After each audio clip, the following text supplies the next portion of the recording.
ئازیزان و خۆشەویستان سڵاوتان لێ بێم کاتتان باش لە کەمپینی هاوخەمتانین بەردەوامین ئەوە بۆ سێم ڕۆژە ئێمە لێرە لە مۆزەخانەی نیشتیمانی ئەم نەسوورەکە لێرە بەردەوامین لە پێشوازی ئێوەی خێرخوازی ئازیزداین لە هەرجەیەکی ئەم نیشتیمانەدا بن کۆمەک و هاوکارەکانی ئێوە لێرە وەردەگرین بێگومان وەکواکەدارن ئێمە سێ ڕۆژە بەردەوامین دوو ڕۆژی تریش بەردەوام دەبین ڕۆژانە لە کاتژمێر نۆی بەیانیەوە بۆ نۆی شەو لە خزمەتیەوەدا دەبین ئەمێ پێتان بڵم تەنها ئەم شەو تا سعات هەشت لێرە هاوکارانمانەتوانن کۆمەک و هاوکارەکانیەوە وەربگرن بەهۆی ئەو کەشوەوە ساردێکە لە شاری سلێمانی هەیە بۆ سەلامەتی گیانی هاوڵاتیان تا کاتژمێر هەشت لێرە ئەتوانین هاوکارەکانیەوە وەربگرین دواتر لە سبینەوە بەردەوامە بین لە خزمەتیەوەیە بین لە سعات نۆی بەیانیەوە تا سعات نۆی شەو لە خزمەتتاندا دەبین و تا سبینی هەینیش کەمپینەکە بەردەوامە سبینێ و دوو سبەی کەمپینەکە بەردەوامە بۆ هەر کەسێک کە بیەوێ بەشدار بێ لەم ئەرکە نیشتیمانی و مرۆیی ئینسانیە گەورەیەدا وەکو دەزانین خوشک و براکانمان لە باکووری کوردستان لە ڕۆژئاوای کوردستان لە ڕۆژهەڵاتی کوردستان بەهۆی ئەو بوومە لەرزەیەوە ئەو کارە ساتە سروشتیەوە کە ڕوویدا لە دۆخێکی زۆر ناخۆشدان پێویستیان بە هەموو جۆرە هاوکاریەکە لە هەر لایەکەوە بکرێت ئێمە ژۆک و هەرێمی کوردستان لە هەموو کەس نزیکترین بۆی کە ئەوەی لە دەستمان بێ بۆیان بکەین بە هیمەتی دەستگای میدیایی کورسات و ڕێکخراوی منداڵپارێزی کوردستان ڕێکخراوی هۆرایزن ڕێکخراوی آیکیو ئەو ڕێکخراوانەی ترکە بەشدارن لەم کەمپینەدا و بە هیمەتی ئێوەی خێرخوازی خۆشەویست ئەمانەوێ جێگە دەستمان دیار بێت لە هاوکاریکردنی لێ قەوماوانی ئەو کارە ساتە ناخۆشەدا خۆشەویستان گفتوگۆکەم لەگەڵ میوانەکانمان ئەم شەو سێ میوانمان لەلایە سێ میوانی عزیز گفتوگۆکەین لەبارەی گرنگی کەمپینی لەم شێوەیە گرنگی هاوسۆزی و هاوخەمی لەم شێوەیە لە هەر کاتێکدا کێمە پێویستمان بە یەکتر بێ لە هەرجەیەکی ئەم نیشتیمانە بێ میوانە ئازیزەکان ئەناسێنم زۆر بەڕێز دیار بەرزنجی سەرۆکی بەشی پەیوەندیەکانی کۆمپانیای آیکیو زۆر بەخێر بی بەڕێز دکتۆر جاویدان کەمال نوێنەری پێدا لە هەرێمی کوردستان زۆر بەخێر بی هەروەها زۆر بەڕێز جەنابی مامۆستا وابسەنگاوی کە بەڕێزیان زانای ئاینین ئەندامی ئەنجومەنی باڵای ڕۆشنبیری کەس نەزانی زۆر بەخێر بێ مامۆستا بەخێر بێن سەر چاو مامۆستا لە جەنابتەوە دەست پێ بکەم لە ئاینی ئیسلامدا وەکو کۆمەڵگەی ئەمە کە کۆمەڵگەیەکی مسلمانە زۆرینە مسلمانە بەدەر لە لای ئاینیەکەش وەکو دیوێکی مرۆیش چەندە گرنگە کەمپینی لەم شێوەیە هاوکاریکردنی یەکتر بە دەنگەوەچوونی یەکتر لە کاتێکی لەم شێوەیەدا لله رب العالمين اللهم صل على سيدنا محمد الوصف والوحي والرسالة والحكمة وعلى آله وصحبه وسلم تسليما صلاة إخوان لهيوي بريز ولسر ما مساقرم لاي جنابت گرفتك لدنگي تويا هيا تاو كارانم دين گرفتي مايكا كتشارة سردكن دسم لاي بريز دكتور جاويدان كمال نينري بيدي لهرمي كردستان و ئاگداری ئەو دۆخەیەکە بە حکمی پەیوەندیەکان یاگەداری ئەو دۆخێکە لە ڕۆژاوی کوردستان ئێستا خوشک و براکانمان لەوێ بۆی کارە سادەکەەوە تێدان دکتۆرە گەر پێم بڵێ ڕەوشی ئەوان چۆنە بە حکم پەیوەندیەکانیەوە ڕەوشیان چۆنە دۆخیان چۆنە ئێستا بڵێ سەرەتا ئەمەوەی دڵسۆزی و سەرخۆشی و هاوخەمی خۆمان دەربرین بۆ شەهیدان و قوربانیانی ئەم بۆ مەلەرزەیە و هەم دەستخۆشی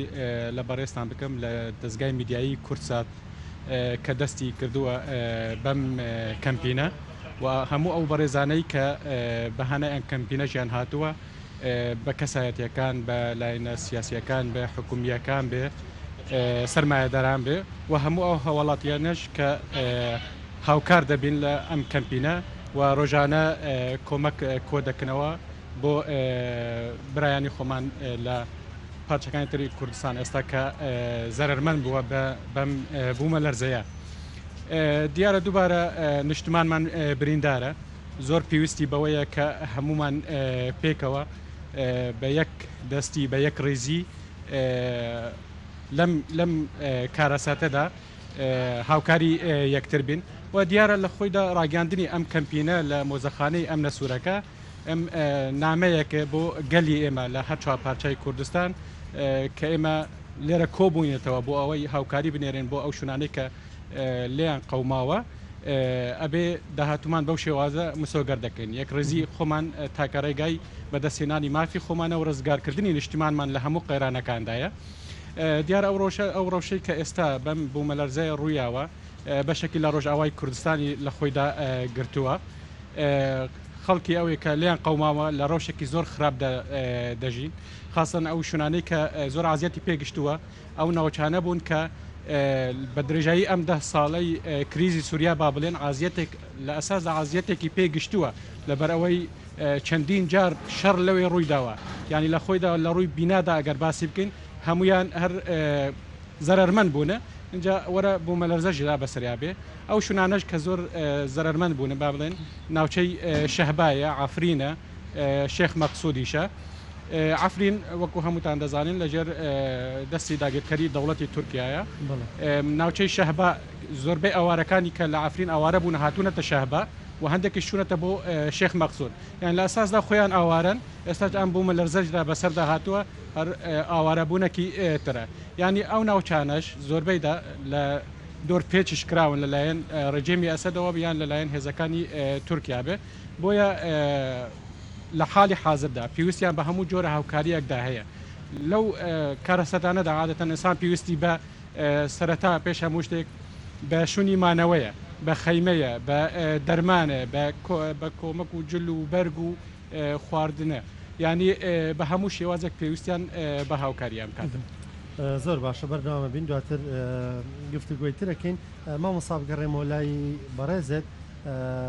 ئەگەر دەنگی تەواو بێ ئەسمە لای کاگیار تا تستی دەنگی مامۆساکەن بەڕێز کاگیار بەرزنجی یەوەکو کۆمپانیای ئایکیو چۆن بەشدار بوون لەم کەمپینە بەچی بەشدار بوون لەم کەمپینە و چۆن بەشدار بوون سەرەتا دووبارە سەرخۆشی و هاوخەمی خۆمانەگەێنین بە کەسوکاری قوربانیان لە باکووری کوردستان لە ڕۆژئاوا و لە ڕۆژهەڵاتی کوردستان ئێمە هەر لە یەکەم ڕۆژەوەکەم کەمپینە ڕاگەیەنرا بە پەرۆژ بووین بۆ سەرخستنی و بۆ ئەوەی کە جێدەستێکمان بە پێی توانای خۆمان تێدا دیار بێت ئێمە وەک کۆمپانیای ئایکیو بەشدار بووین بە هاوکاری هەم مادی هەم مرۆیی کە کارمەندەکانمان خۆبەخشانە لێرە هاوکاری ئەم خەڵکیان کردووە کە خۆبەخشانە کە ویژدان زیندوانە هەوڵێن بۆ ئەوەی کە شتێک بگێنن بەو برایانەمان کە ئێستا لەم ڕالیان قەوماوە واتە کارمەندەکانتان ڕۆژانە لە کەمپینەکەن ڕۆژانە لە کەمپینەکەن و هاوکاری ئەو کەسە دڵسۆزاناکەن کە کۆمەک و هاوکاریەکانیان نەگەێنن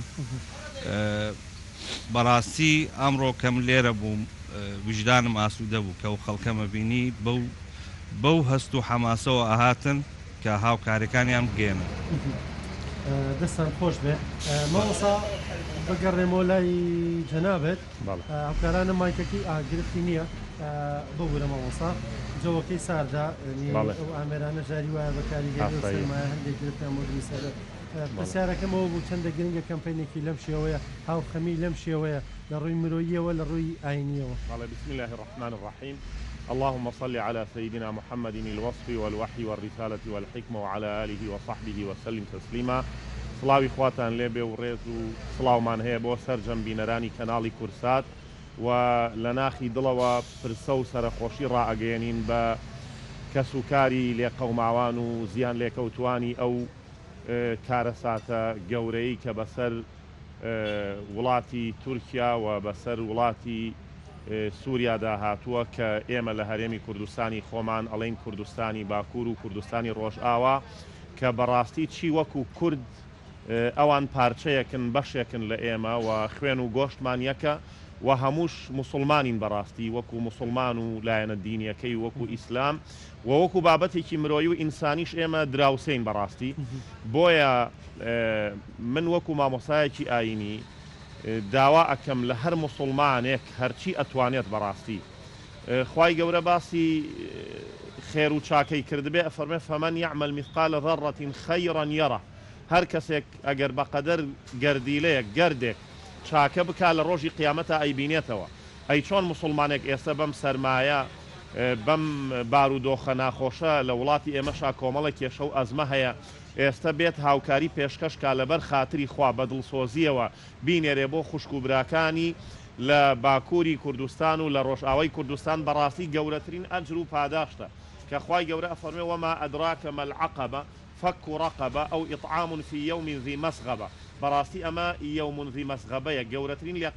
لێ قەومانیان بەسەرا هاتووە بۆیە من داوا ئەکەم لە هەموو خوشکوبرایەکی موسڵمان وەکو ئەرکێکی ئاینی بەڕاستی عیبادەتە وەکو نوێژ وایە وەکو ڕۆژوو وایە وەکو حەج وایە وەکو زەکات وایە کە ئێمە بتوانین چیمان پێ ئەکرێ هەر کەس لە ئاستی خۆی و هەر کەس بەقەدەر توانای خۆی و بە خۆشحاڵیەوە مؤسساتی کوردستانیش چی وەزارەتی ئەوقاف چی یەکێتی زانایانی ئاینی ئیسلامی کوردستان کە ئێمە لە ئەنجومەنی سەرکردایەتی یەکێتی زانایانی ئاینی ئیسلامی کوردستان ئەمڕۆ لە سەرۆکایەتی زانایانەوە داوامان لێکراوە سبەینێ سەرجەم و تاربێژەکان تیشک بخەنە سەر ئەو بابەتە و داوای دەسبار و هاوکاری لە موسڵمانان بکەن کە لەگەڵ هەموو ئەو مؤسسە و گروپ و تیمانەی دروست کراوە بۆ هاوکاری برا و خوشکەکانمان دەسبار بن و لێیان بچنە پێش و هاوکاریان بکەن بۆ ئەوەی بتوانین زۆرترین ئەندازەی کۆمەک و هاوکاری بگەێنین بەو خەڵکە لێ قەوماوە کە بەم زستانە بەم بەفر و بارانە لە ژێر دار و پەردووان هەمویان لێیان قەوماوە ئەوانەشی کە ماون بەڕاستی وەکو مردویان لێ هاتووە لە ڕووی ڕۆحی و دەرونی و نەفسیەوە ومێدەوارین ئێمەش لە هەرێمی کوردستان و لە شاری سلێمانی خۆشەویست بتوانین زۆرترین کۆمەک و هاوکاری پێشکەش بکەین و لە طریقەتی قادری کەس نەزانیش چی وەکو نووسرا و ئاراستەی کردوون ئاراستەی وڵات و مؤسساتی ئەو وڵاتە و بە هەمان شێوەش داوای کردووە لە هەموو موسڵمانان کە هاوکار و دەسبار بن و بە دڵنیاییەوە وەکو طریقەتی قادری کەس نەزانیش خۆی مووقیفی ڕاست و دروستی ئەبێ لەم بابەتە ئومێدەوارین ئێمەش بتوانین کارێک بکەین کە جێگەی دڵخۆشی هەموو لایەک بێت. زۆر باشە مامۆستا گەڕێمەوە لات دکتۆر جاویدان ئەوەندەی ئاگادار بن لەوێ دۆخی هاوڵاتیان چۆنە زانیارەکان ئەڵەن هەندێک ناوچە هێشتا دەستی تیمە فریاگوزاریەکانی پێ نەگەیشتووە واتە و هەوڵاتیانەوە بۆ ماوەی 3 ڕۆژ بۆ 4 ڕۆژ زیاترە ینی لەژێر دار و پەردووی بیناو باڵەخانە ڕووخاوەکاندان هێشتا تیم ینی هەندێک شوێنێ تیم نەچۆتە ئەو شوێنە بە تایبەت ڕۆژاوای کوردستان ئەو وڵاتانی کە بڕیاریان داوە دامی سووریاش بکەن زۆر کەمن هەم حکوومەتی سووری خۆشی وەکو پێویست نایەتە پێش بۆی ئەم کەسانە ڕزگار بکە ئەگەر باسی ئەو دۆخەمان بۆ بکەوەی کە تۆ ڕۆژانە پەیوەندیت هەیە لەگەڵ ئەوێدا ڕاستە ینی ئەمەوەی تۆزێک ورتر باسی بکەم بۆ هەم ئەو بەرزانەی کە بینەرن زیاتر لە دۆخەکە تێبگەن ئێستا لە ڕۆژاوای کوردستان چەند ناوچەیەکمان هەیە ناوچەیەکەی بە تەواوی لەژێر دەسەڵاتی خۆسەری باکوور و ڕۆژهەڵاتی سووریادەیە و ناوچەیەکەیە کە منتیقەی شەهبا نزیکی عەفرینە ئەوەیان لە ژێر دەسەڵاتی خۆماندایە بەڵام دۆرپێچ کراوە لەلایەن ڕێژێمی ئەسەدەوە ناوچەی شێخ مەخسوودیش هەیە کە سەر بە پارێزگای حەلەبێ ئەوش لە ڕووی ئیداری بە دەستی خۆسەری باکوور ڕۆژهەڵاتی سووریادەیە بەڵام ئەوش دۆرپێچ کراوە لەلایەن ڕێژێمی ئەسەدەوە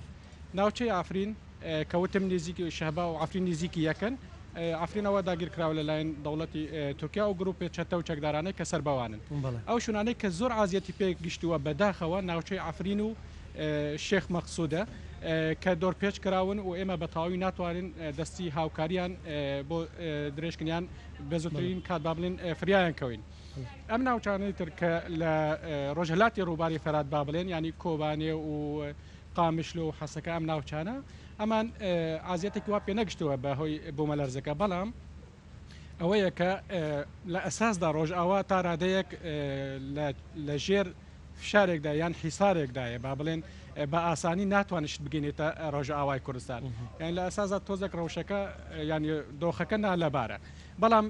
خەڵکی ئێمەش تەبعاً بوومەلەرزەکە ڕوویاوە لەو ناوچانەشدا ئێستا لە حاڵەتێکی با بڵێن دەرونی ناجیگردان یان زۆربیان ئەوانش ئەچنە لە دەرەوەی ماڵەکانی خۆیان ئەخەون بەم زستانەشدا سەروی ئەوەش تیمی فریاگوزاری ئەوانە لەگەڵ دام و دەستگاکانی خۆسەری باکوور ڕۆژهەڵاتی سووریا لەگەڵ ڕێکخراوەکانی مەدەنی با بڵێن لەوێ دەستیان کردووە بۆ ئامادەکاری بۆ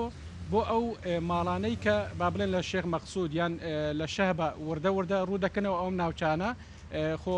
بێشوونە بن ئێتر وردە کەمپیان بۆ دروست دەکەن و کۆمەکیان بۆ کۆ دەکەنەوە لە تەنیشت ئەوەش ئەو ماڵانەی کە لە شێخ مەقسوود ئازیەتیان پێگشتووە هەندێکیان وردە دێن بۆ ناوچەی شەهبە ناوچەی شەهبەدا لە خۆیدا لە ئەساسدا ئەوانش کە پەنابەر بوون لە عفرین پەنابەر بوون هاتوونەتە لەوەی گیر بوونە یعنی ئەوانش وەزاکەیان بەتەواوی ناتوانین ئەو هەموو با بڵێن ماڵانە بەجێ بکەین ینی تا ئەم لەحزەکە ئێمە قسە دەکەین نزیکی 1000 ماڵ لە شێخ مەقسوود ڕویان کردوتەوە شەهبە شەهبە لە خۆیدا هەمووی زۆربەی کامپن ناوچەی ئافرین زۆربەی ناوچەکانی کازیەتی پێگشتەوە و جێندری سووانە طبعاً دەوڵەتی تورکیا بەهانایاندا ناچێت ئەو گروپانەی کە لەوێ ئەساسدا هاتوون گۆڕانکاری دیموگرافی لەوێ دەکەن لە دژی کورد بەهانای خەڵکی ئێمە کە کوردن لەوێ بەهانایان ناچن شێخ مەقسوودیش ڕجێمی ئەسەد هەر لە ئەساسدا حیساری فەرز کردووە لەسەر ناوچەی شێخ مەقسووددا ناهێڵە ئێمە هاوکاریان بۆ بنێرین و ناوچەی شەهباداش بە هەمان شێواز بەڵام کە لەوێ لە شەهبا و شێخ مەقسوود لە ژێر دەسەڵاتی خۆماندایی لە ڕووی ئیداریەوە هەرچۆن بە ئێمە کەم هاوکاریان بۆ دەنێرین بەڵام بەپەی پێویست نییە بۆیە هەر لێرە ئەمەوەی بانگەوازی بکەم یان ئەگەر دەوڵەتان لەسەر ئاستی نێو دەوڵەتی یارمەتی دەنێرن بۆ دەوڵەتی تورکیا یان یارمەتی دەنێرن بۆ دەوڵەتی سووریا با بزانین کە ئەو هاوکاریانە ناگنە ئەو ناوچانە کە کوردنیشینن و لیان قەوماون بۆیە بانگەوازیمان ئەوەیە ئەم بۆ با بڵێن پارچەکانی تری کوردستانش یان لاینە سیاسەکانی کوردیش لەسەر ئاستی نێودەوڵەتی کە ئێمە کار بکەین ئەم خاڵەنە ڕوونکەینەوە بۆ ئاستی لەسەر ئاستی نێودەوڵەتی ئەو ڕێکخراوە نێودەوڵەتیانە یان دەوڵەت کە هاوکاری دەنێرن بۆ دەوڵەتی سووریا یان دەوڵەتی تورکیا ئەو هاوکاریانە بگەنە جێی مەبەست بە تایبەتی چونکە سیاستێک بەڕێوە دەچێت لەسەر خەڵکی ئێمە چ لە سووریادا بێت چ لە تورکیادا بێت ئەم خاڵە ئەبێ زۆر بەڕۆنی و ئاشکرایی لە هەموو کەناڵە دیبلۆماسیەکانی خۆمان بتوانانی بێن لەگەڵ ئەم ڕێکخراوە نێودەوڵەتیانە لەگەڵ با بڵێن دەوڵەتانی جیهان بێ لەگەڵ رووسیا بێ هاوپەیمانان بێ هەرچی دەوڵەتێک بێ ئەم وەزع بە تەواوی بۆیان ڕوونکردنەوە دەستی هاوکاری تا ئێستا ئێمە نەمانتوانیەوە بە تەواوی بگرنە ئەو شوێنانە ڕۆژاوای کوردستان پێویستی بە هاوکاریە لەم لەحزەدا هەرچۆن ئێمە بتوانێت بین هاوکاریەکان بگینینە قامشلۆش چونکە لەوەی وردەوردیان ناوچە قامشلۆ و حەسەکە ئەو ناوچانە ڕبەرەقەوەوانش لەوەی کە کەمپین وردەوردە دروست کەمپ دروستە بن بۆ پێشوازیکردن لەم لێ قەومانانە زۆر گرنگە کە ئێمە ئەم خاڵە باس بکەین کە داوا بکرێت لە ڕژیمی ئەسەدەواش بە زووترین کات ڕێگا بکاتەوە بۆ ئێمە بتوانین بن بە فریای خەڵکی خۆمان بکەوین هەرچەند لەم کاتەکە من باسی دەکەم ڕۆژاوای کوردستان لە وەزاکی ئاوادا دژواردا دەژی ئێمە وەکو با بڵێن لاینە سیاسەکانی کە لە ڕۆژاوای کوردستانی خۆسەری باکوور ڕۆژهڵاتی سووریا ئێمە ڕامان گیاندووە یعنی ئێمە ئەمانەوێ فریای هەموو ئەو خەڵکانە بکەن کەلیان قەواوە نەک تەنها کوردنشینەکانش ئەو ناوچارەی ترش ینی ئەگەر ڕێگامان بۆ بکرێتەوە بەڵام ڕژیمی ئەسەد تا ئێستا نەهاتوتە ژێربار بۆیە داواکارین کە ئەوانش هەم ڕژێمی ئەسەد و دەوڵەتی تورکیاش ڕێگا بۆمان بکەنەوە کە ئێمە بتوانم فریای ئەو شورانەکەون کە کوردنشینن و ئازیەتی پێگشت زۆر باشە دواتر بەردەوامە بین کاگیار بگەڕێمە لای بەڕێزت کۆمپانیای ئایکیو یەکێکە لە کۆمپانیاکان ینی ڕەنگە لە کۆمپانیا زۆر دەوڵەمەندەکان نەبێ بەڵام بەدەست و دڵێکی دەوڵەمەندانەوە مامەڵاکە ئەمڕۆ حتە چەندە گرنگە ینی کۆمپانیاکان ڕاستاوان بازرگانی خۆیانەکەن حەقی خۆیانە بە شێوەیەکی مەشروع کاری بازرگانی و سەرمایه‌داری خۆیان بکەن بەڵام ئەوانیش بەشێکن لەم وڵاتە ئەوانیش بەشێکن لە خەڵکی ئەم نیشتیمانە و لەم نیشتیمانەیەدا قازانجەکەن وەبەرهێنانەکەن کارەکەن سەرمایە گوزاریەکەن چەندە گرنگە لە کاتێکا کە خەڵکیش پێویستی بەوان بوو ئەوانیش بەشدار بن بەم شێوێ بە دڵنیایەوە ئێمە ئەوەی کە لە تواناماندا بووە بۆ تەواوی کەمپینەکان کەمپینی مرۆیی یاخود بۆ خزمەتکردنی شارەکەمان بووبێن دائیمە توانیمانە بە پێی توانای خۆمان هاوکار بین و لێرەشەوە داوا لە تەواوی وە بەرهێنەران کۆمپانیاکان دەکەم کە کردوشیانە بەشێکی باشیان کردویانە کا ئەەکەم کە هەمویان بەشدار بن بە پێی توانای خۆیان زۆر زەگلەیە واکرێڵێن ژمارێکی زۆر سەرمایەدارمانێ ڕاستە هەرو کەسانی بەشدار بوون بۆ نمونە لەم کەمپینەیە دەیانن بەڵام ئێمە دەزانین بە سەدان دەوڵەمەند و سەرمایەدارمانێ چاومان لە سەرمایەوان نییە خواوەندێکیان پێ بدە بە ڕێگەی مەشروع بەڵام ئەوەی کە بەشدارە بن لەم جۆرە کەمپینانەیە کەمترن ینی ئەمە پەیوەندی بە چیەوە هەیە وەڵاهی ئەکرێ پەیوەندی بەوە هەیە کە نیان پەرجا بێت یاخود بێتیان بە شێوەیەک هاوکاری بکەن کە دەرنەکەون لە کەمپینە و هیواداریشم کە ئەوە بکرێ چونکە بازرگان و سەرمایه‌دانی داری گەورەمان هەیە لە هەرێمی کوردستان لە تەواوی شارەکان ئاواتەخوازم کە ئێمەش کە وەک هەمومان تاچی کورد لێمان قەوماوە لە پێشووترا ئەوەی لێ قەومانی بینی بێ ئەزانێ کە چەند ناخۆشە پەنا بۆ هەموو شتێکە بێت کە بتوانی شتێکت دەستکەوێ هیوادارم ئەوانیش وجدانی خۆیان بخەنەکار و هاوکار بن لە کەمپینەکان لەم کەمپینە و لە هەموو کەمپینەکانی کە لە شارەکانی کێی کوردستان بەڕێوە چێت دەست خۆش بەوەی گرنگە ینی بەشداریکردنە بەڕاستی جا لەم کەمپینە بێ لە هەر کەمپینێکی تر بێ لە شار و شارۆچکەکان بێ خۆیان بە ڕێگەی ڕاستە و خۆ ینی بە هەر ڕێگەیە گرنگەوەیە بەشدار بن بیرمان نەچێ لە دوای ڕاگەاندنی ئەم کەمپینی دەستگای میدیایی کورسات و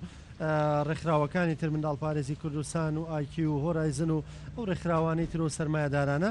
حکوومەتی هەرێمی کوردستانی ژەسە کەمپینێکی ڕاگەیاندووە ئەوانیش دوای کەمپینەکی دەستگای میدیایی کورسات و هەندێک کەمپینی تر ئەوانیش کەمپینێکیان ڕاگەیاندووە دەیانەوێ کۆمەک هاوکاری کۆبکەنەوە ینی بەسییان خۆش بێ هەر کەسێک بیکە دەستی خۆش بێ گرنگ زۆرترین بەشداریە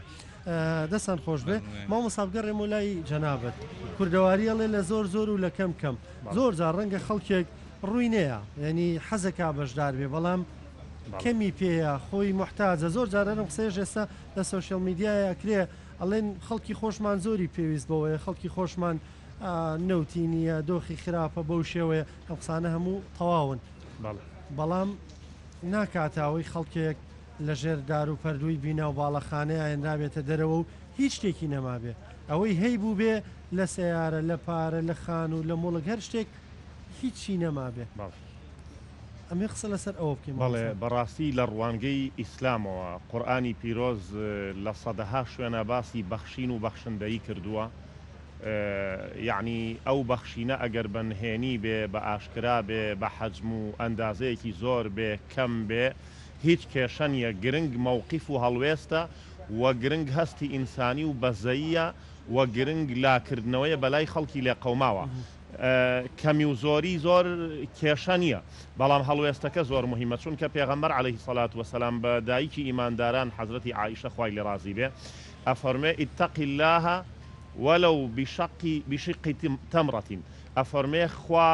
لە خوا بترسە و تەقوای خوا بکە ئەگەر بە لە تە خوورمایەکیش بێ نەک خوورمایەکی تەواو یەک دانە خوورمە بەڵکو ئەگەر بە نیو خوورما بێ لە تە خوورمایەک بێ تۆ هەوڵ بدە خێر و خێرات و سەدەقەی خۆت بکەی و خۆت لە خوا نزیک بکەیتەوە بەڕاستی من دەستخۆشی لە خەڵکی شاری سلێمانی خۆشەویستەکەم کە لە کاتی لێ قەومانەکانە هەر کاتێک نەتەوەکەمان میلەتەکەمان لە هەر شوێنێکی ئەم دنیاە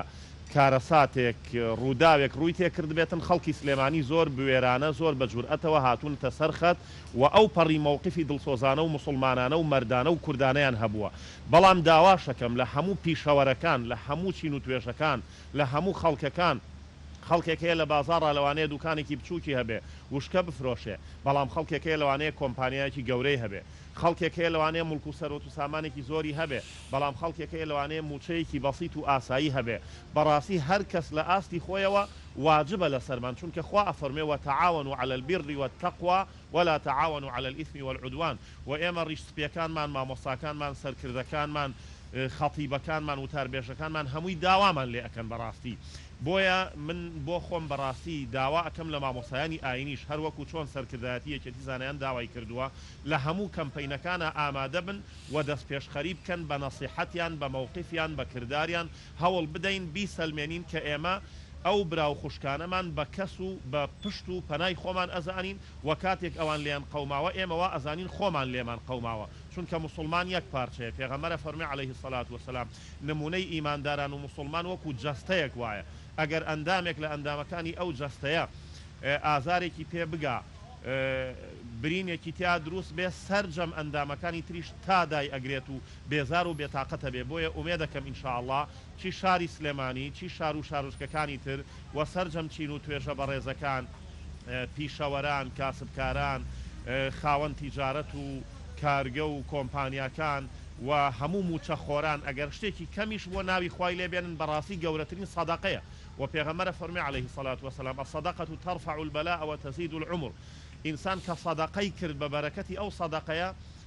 تەمەنی درێژە بێ وەخوا بەڵای لێ دوورە خاتەوە و هەروەها ئەگەر ئینسان سەدەقەی کرد ئەو سەدەقەیە ئەبێتە ڕووناکی بۆ ڕۆژی قیامەتی لەسەر پردی سیرات بە بەرەکەتی ئەو سەدەقەیە خوا ئەیپەڕێنێتەوە بۆیە ئومێ دەکەم ئێمە جارێکی تریش لە سلێمانی و لە شار و شارۆچکەکانی تر موسڵمانەتی خۆمان و کوردایەتی خۆمان و مووقفی خۆمان و ئینسانیەتی خۆمان بسەلمێنین بەو پەڕی گەرم و گوڕیەوە ڕوو بکەینە ئەو شوێنانەی کە کەمپەینی لێ دروست کراوە و یارمەتی و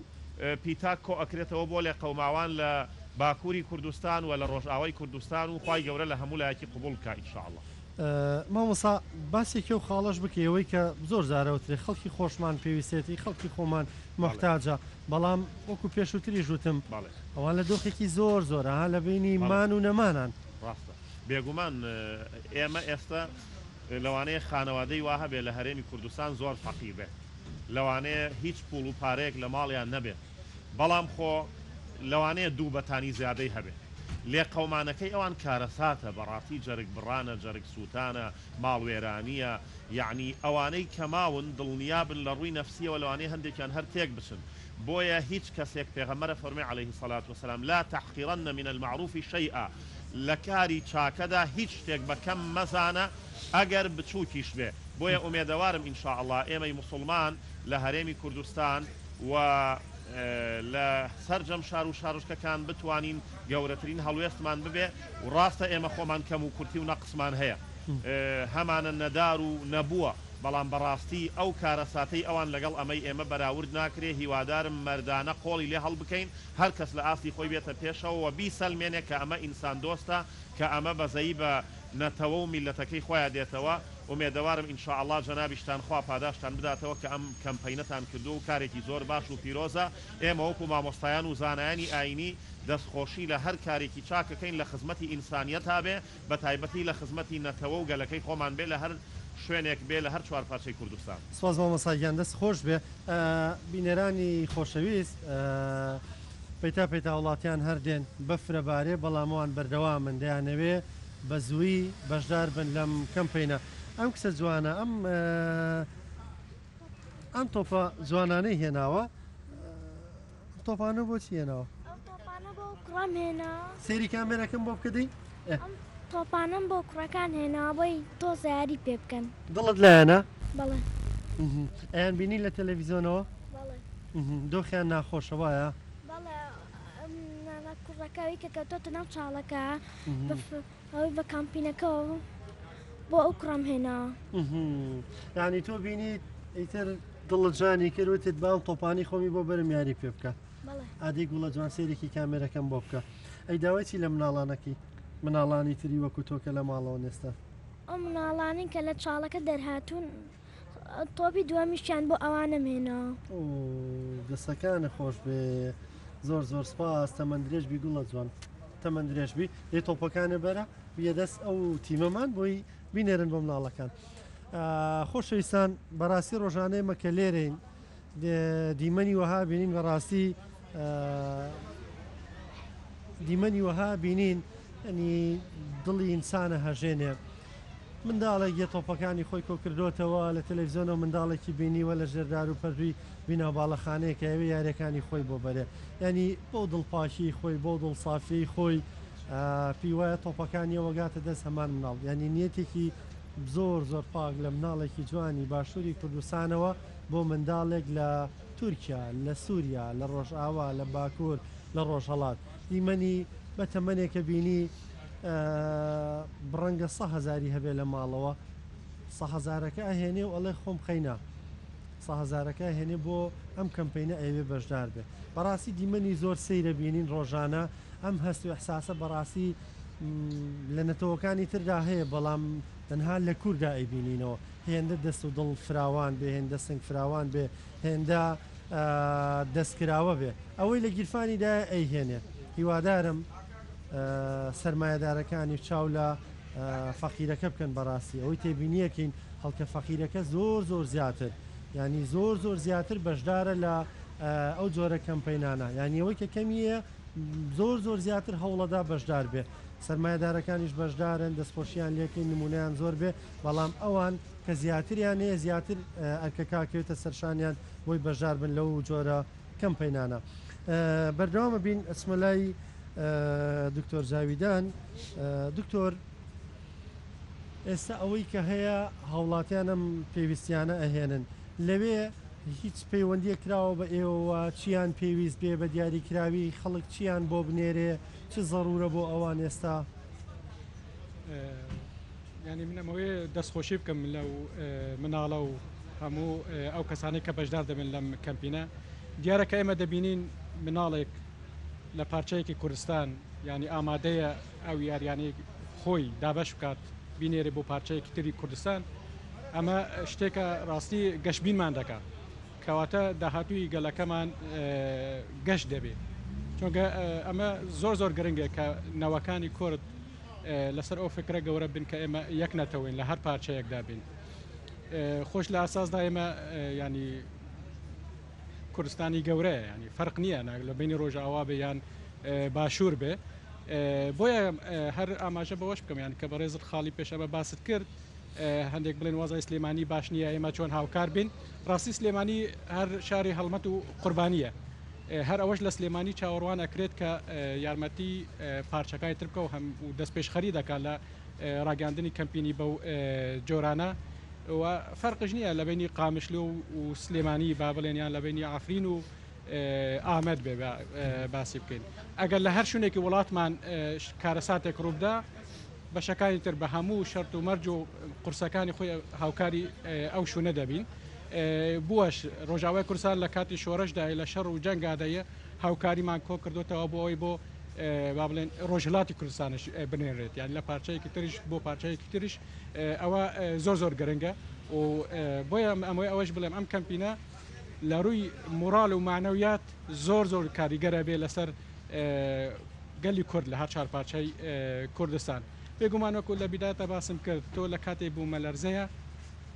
ئەوارە بوونێک دروستە بێ بێجگەلەوەی کە بریندار هەن کە پێویستیان بە دەرمانە بێمە ڕۆژانە تەوان لە کۆنتاکداین لە پەیوەندیەدان لەگەڵ هەم ئیدارەی خۆمان لەوێدا وە کە سوکاری خۆشماندا و لێرەش لە کەمپینەکەش ڕۆژانە لەگەڵ ئەو هەموو بەڕێزانەی کە ئازیەتیان کێشاوە ئەو مەرکیان لە خۆیاندا گرتووە لەگەڵیان لە کۆبوونەوەدا دەبین ئەم ئەو داواکاریانەی کە لەوێ هەن پێیان ڕدەگەینین بەس ئەوەی کە بەعام باسی بکەین ئەکیدەن دەرمان زۆر گرنگە پێداویستی ژیانی ڕۆژانە زۆر گرنگە خەیمە و بەتانی و یعنی ئەو هەموو شتانێک کە خۆزانی جەوەکی ساردیژی هەیە و خەڵک لە دەرەوەیە لەسەر شەقامە ماوە بەڕاستی بێ ینی پێویستیان بە هەموو ئەم جۆرە هاوکاریانە هەیە بڵێ دکتۆر ڕەنگە ئێستا وڵاتیان باسی بکەن بڵێن چۆنەکە ڕێگەیەک هەیە پێیان بگە ڕێگەیەک هەیە هاوکارەکانیان پێ بگە بێگومان ئەم کەمپینە بەڕێوەرانی ئەم کەمپینە بیرلەوە کراوەتەوە کە چۆن بگاوە دەستان بەم پێم خۆشە لە دەمی بەڕێستەوە ینی لانی کەمەکو باست کرد گاتە قامیشلەوە گاتە حەسەکە لەوێ بێگومانەوەن لەوێ ڕێکخراوی جیاوازی ئەتوانن بیگەێنن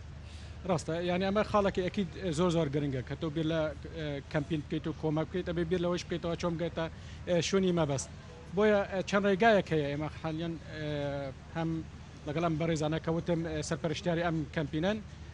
لەسەری ئیش دەکەین بۆ ئێمە بتوانێت بن ئەم هاوکاریانە بنێرین بۆ ڕۆژ ئاوای کوردستان چەندین کەمپینی ترش کراوە پێشترش و گیاندومانە بۆ ڕۆژ ئاوای کوردستان هەر ئەمەوەی لێرەش ئەو بانگەوازیەکش بکەم لە حکوومەتی هەرێمی کوردستانش بەگشتی کە دەرگایەک هەیە ناوی دەرگای سێماڵکای لە بینی باشوور یان هەرێمی کوردستان و ڕۆژاوای کوردستان بە زووترین کات بە تاوی ئەو دەرگایە بکرێتەوە بۆ ئێمە بتوانین بین کەمپینەکانی ترش مادەم حکوومەتتی هەرێمی کوردستانی تر بریاریدا و کەمپینی ڕاگەاندووە ئتر ئەبێ هیچ کەم و کورتیەکیان کەشێک دروست نەبێ بۆ داخلکردنی ئەم هاوکاریانە چەندین جار گرفت دروستە بێ لە بینی ڕۆژاوای کوردستان و ئەو لایەنەی سیاسی کە ئەو دەرگایە بەدەستی ئەودایە هیوادارن لەم کاتەدا ئەو کێشانە دروست نەبن چۆنگە وەکو وتمان ئەمە بەشێک لە نیشتیمانمان لیان قەوماوە ئەبێ ئێمە بەو چاوە سەر بکەین کە فەرقی هیچ فەرقی جودایی نەبێت لە بینی قامشلە و با بڵێن هەولێر و بانگەوازیشمان بۆ حکوومەتی عێراقیشە بەڕاستی دەرگایەکی سنووری هەیە کە ناوی تلکۆچەرە یاڕۆبیە ئەویش لەم لاوە لەژێر دەسەڵاتی حکوومەتی عێراقیشدایە ئەگەر ئەوانش ئەو دەرگایە بکەنەوە بۆ ئەموو هاوکاریە کە کۆر دەکرێتەوە بتوانن بە زووترین کات بگینێنە ڕۆژاوای کوردستان دەست خۆش بێ مامۆستا بگەڕێم و لای بەڕێزت کورد بۆ ناسراوە میلەتێکی دەست و دڵفراوانە یعنی لە منداڵەوە بۆ پیر و بۆ گەورە و بۆ بەتەمەن و بۆ هەموو چین و توێژە جیاوازەکانی کورد میلەتێکە خۆی دەربەدەری زۆر بینیوە ماڵ وێرانی و خانە و لانە تێکچوونی زۆر بینیوە ئەمە چەندەواکە ئێمە زیاتر لە خەمی خەڵکی تر تێبگەین کاتێک کە تووشی هەمان دۆ هەمان ئەحساسە بنەوە بەڵێ کورد دوو کاریگەری لەسرە یەکەم وازع و کاریگەریەکی دینی لەسرە کە بە درێژایی مێژوو ئاین بە تایبەتی ئاینی ئیسلام هانی داوە بۆ ئەوەی بەزەیی بە خەڵکا بێتەوە بۆ ئەوەی ڕێز لە خەڵک بگرێ بۆ ئەوەی مافی ئینسانەکان بدا مافی دەر و دراوسێ بدا بۆ ئەوەی قورئانە فەرمێ ئەلئەقرەبوونە ئەولا بالمەعروف ئەو کەسانەی کە لە تۆ نزیکترن لە پێشترن بۆ ئەوەی تۆ چاکەیان لەگەڵ بکەیت و ئەو فەرمایشتەی پێغەمبەر صلی الله علیه وسلم فەرمووی واتقوا النار ولو بشق تمرة خۆتان لە ئاگری دۆزەخ بپارێزن ئەگەر بە لە تەخورمایەکیش بێ ئەم وازع دینیانە و ئەم هەڵنان و تەشجیع و هاندانەی کە لە ئاینە هەیە ئەکید کاریگەری لەسەر کورد هەیە و کورد دینی بە شێوەیەکی ڕاستەقینە و ڕاست و دروست وەرگرتووە بۆیە جوانترین مووقیفی ئەبێەوە ئەتوانم بڵێم لە پێش گەلانی تریشەوەیە ئەوە یەک دووەم ئەو مێژوە درێژەی کە کورد هەیەی لەگەڵ دەربەدەری و ئاوارەیی و شەڕ و ماڵوێرانی و گوندڕوخان و ئەنفالکردن و کیمیاباران و ئێمە زۆر باشتر بە واقعی و بە عەمەلی تێگەیشتوین لە مەسئلەی لێقەومان و لە مەسئلەی ڕووداوەکان لە مەسئلەی کارەساتەکان بۆیە پێشینانی کورد و توانە سەد حەکیم بەقەت دەردەدارێک نازانێت ئێمە خۆمان دەردەدارین ئەنواع نەکەسات و کارەسات و شتی یعنی دژوار و ناڕێکمان بەسەرا هاتووە بۆیە ئەم دوو عامیلە ئەم دوو وازع و هۆکارە هۆکارن بۆ ئەوەی کە تاکی کورد زیاتر گیانی هاوکاری و هەماهەنگی تیابێ و کاتێک کوردێک موسڵمانێک ئەزانێت کە ئەگەر خورمایەک ببەخشێ ئەگەر کیلۆیەک برنج ببەخشێ ئەگەر بەتانیەک ببەخشێ ئەگەر $100 ببەخشێ ئەگەر یعنی یاری مناڵەکانی وەک ئەو مناڵە جوانە هێنایی بیبەخشێ خێری بۆ ئەنووسرێ لە لای خوا و لە ڕۆژی قیامەتا خوا پاداشتی ئەداتەوە و ئەبێتە سەبەبی دوورکەوتنەوەی لە بەڵا چونکە بەڕاستی لە حەدیثی ترا پێغەمبەر فەرمێ عەلەیهی السەڵات وەسەلام سەدەقەکردن و یارمەتیدانی موسڵمانان لە بەڵای گەورە و چاوەڕوان نەکرا و زۆر خراپ دوورتان ئەخاتەوە و ئەتان پارێزێ بۆیە بە بڕوای من ئەم دوو هۆکارە هۆکارن کە تاکی کورد زیاتر بە بەزەی بێ زیاتر هەستی ببزوێ زیاتر کاتێک کە کەسێک ئەبینێ لەی قەوماوە بێتە جۆش و خۆش لە ناخێوە و باوەشی بۆ بگرێتەوە ئەو پەڕیدەسی هاوکاری بۆ درێژ بکاوە ئومێدەوارم هەر کەسێک گوێی لە ئێمەیە بەڕاستی چی ئێستا و چی لە کەمپینەکانی تر بە تایبەتی لەم کارەساتەی کە بەسەر ئەو دوو بەشەی کوردستان و بەسەر ئەو دوو وڵاتەدا هاتووە ڕاستترین و چاکترین مووقیف بنوێنێ و هیچ سڵ نکاتەوە لەوەی کە شتێکی کەم ئەبا بە کەمی نەزانێت چون کە پێغەمبەری خوا وای فەرموو عەلەیهی السەڵات دەست خۆش بێ مامۆستا کاک دیارتۆوەکو نوێنەری کۆمپانیای ئایکیو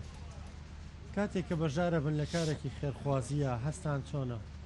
ینی مرۆڤ کە بە هەستەکە لە کارێکی خێرا بەشدارە هەستەکە ئەو کارێکایکا بێتە هۆکاریەوەی ئازاری کەمێک خەڵکێک کەم بکاتەوە ئازاری کەسانی تر کەم بکاتەوە ببێتە مایەوەی کە لە خەمی خەڵکی تر هەڵگرێ چه هەستێک بینچانە بەخشە بەڕاستی هەستێکی زۆر خۆشە ئینسان تەواوی جسمی ئاسوودا بێت کە کارێک ئەکا هەست ئەکا کە ئەتوانێ هاوکاری کەسێک بێت کە پێویستی پێێتی من وەک خۆم وەکو هاوکارەکانم لە کۆمپانیا بە سنگێکی فراوانەوە دایمە حەز بم هاوکاریانە ئەکەین ئەوەی لە دەستمان بێ ئەنجامی بدەین بۆ ئەوە و لێرەشەوە هەر دووبارە داوا ئەەکەم دەستخۆشی لە کەناڵی کورساتەکەم بۆ ئەم کەمپینە کە ڕایگەیان و لەگەڵ تەواوی ڕێکخرانی بە ڕێکخراوەکان و هەچ کەسێک ئەگەر وەکو خۆبەخشێکیش هاوکار و بێ بۆم کەمپینە و داوا ئەەکەم کە بەم سەرمایە ئەو خەڵکە ئەبینی من ئێستا لێرە وەستاوم کە و خەڵکا بینم ویژدانم ئاسوودە ئەبێ ئەزانم هەستەکەم کە خەڵک ویژدانی زیندووە خەڵکێکی زۆر بەم بەفرە بەم سەرمایە دێن هاوکاری و کۆمەکەکانیان پێشکەشەکەن ڕەنگە لێسێمە ئەوەندەمان لە دەست بێ کە پێی هەستاوین ینی ئێمە وەکو میدیاکار بم کارە هەڵسینیە وەکو کۆمپانیا بەشداری بکەن جەنابی مامۆسا ئەم خۆی بەشدار بێ ئەم هاانی خەڵک بە مامۆسا پێم خۆشەوە پرسیاری لە کاکدارم کە لە جەنابی شتی بکەم هەستی بەخشین چی لای ئینسان دروستەکە ئەوەی کە لە ئیسلاماڵێ يد العليا خير من يد السفلى يعني و کە دەستەی کا بەخشێ باشترە لەو دەستەی کە وەرەگرانی هەستی بەخشین چی دروستەکە لای ئینسان بەڵێ بە بڕوای من وە مەنزور لە ڕوانگەیەکی دینیەوە کاتێک کە تەماشای خەڵکێکی بەخشندە ئەەکەم کە بەزەی بە غەیری خۆیان دێتەوە هەستەکەم ئەمە ئینسانێکی ڕاست و دروستە هەستەکەم ئەمە لە لووتکەی مرۆڤایەتیایە بەڕاستی هەستەکەم ئەمە شایستەی ئەوەیە پێی بڵێ مرۆڤێکی خاوەن کەسایەتی و خاوەن هەڵوێست و بەزەی بەرامبەر بە مرۆڤەکانی تر و وەکو مامۆستا ئاماژەی پێکرد مەسئلەی سەدەقەکردن ئێمە لە ژیانمانە لە زۆر کاروانی خێرخوازیە بووین و زۆر جار سوپاس بۆخوا هاوکاری خەڵکو و فەقیر و هەژار و چین و توێژەکانمان کردووە لە کوردستان و لە دەرەوەی کوردستان بەڕاستی یعنی ئاسوودەی و ئارامیەکی دەرونیت بۆ دێ چونکە تۆ ئەمری خوا جێبەجێیەکی کاتێک کە لەبەر خاتری خوا کەسێک کە نایناسی ئەزانی پێویستی بە تۆیە ئەچی مووقیفێکی لەگەڵا دەرەبڕی دڵنیا بەخوا لە ڕووی لە پێشا لە ڕووی ڕۆحی و دەرونی و جەستەییەوە تعویزی ئەوە بۆ تۆ ئەکاتەوە و پاداشت ئەداتەوە و هەستەکەی تۆ لە ئاستێکی بەرزای هەستەکەی تۆ مرۆڤێکی تەواوی حقیقەت بەڕاستی یعنی جیاوازی چییە لە بینی کەسێک کە دەستی نوقاندووە و هیچ نابەخشێ و لە بینی ئەو کەسەی کە ئەبەخشێ بە بەخشینەکەی ئەی سەلمێنێ ئەوانی تریش وەکو من مرۆڤن منیش لە ئاستێکی پێویستە خۆمە بین مۆرچون کە بە مووقیف و بە هەڵوێست و بە کردار لێیان چوومەتە پێشەوە و ئەوەی کە جەنابت فەرموود پێغەمبەر عەلەیهی السەڵات وەسەلام فەرمووی اليد العليا خير من اليد السفلى ئەو دەسەی کە ئەبەخشێ و پارەیەک پولێک یارمەتیەک ئەخاتە ناو دەستی خاوەن پێویستیەک ئەوەی کە پێویستی بەو یارمەتیە بەڕاستی زۆر چاکترە لەو دەسەی کە داوا ئەکا بەڵام ئێستا ئێمە خوشک و براکانمان داوایان نەکردووە ئێمە وەکو هەستێکی ئینسانی وەکو واجبێکی دینی وەکو واجبێکی نەتەوەیی بە واجبی خۆمانی ئەزانین هەر کەس لە ئاستی خۆیەوە بە قسە بە ئیعلام بە گیرفان بە کرێکاری بە هەرچی ئەتوانین هاوکاری بکەین و بەڕاستی کارێکی زۆر ئینسانی و پیرۆزە دەست خۆش بێ مامۆستا دکتۆر جاویدان گەشتوونێتە کۆتا خولەکەکانی پرۆگرام پێم خۆشە دوایین قسە و دوایین پەیامی ئێوە ببیستم دووبارە من ئەمەوەی سپاسی هەموو ئەو بەڕێزانە بکەین کە ئەم کەمپینەیان ڕاگەاندووە و ڕۆژانە لێرە ئازیەتێکی زۆر دەکێشن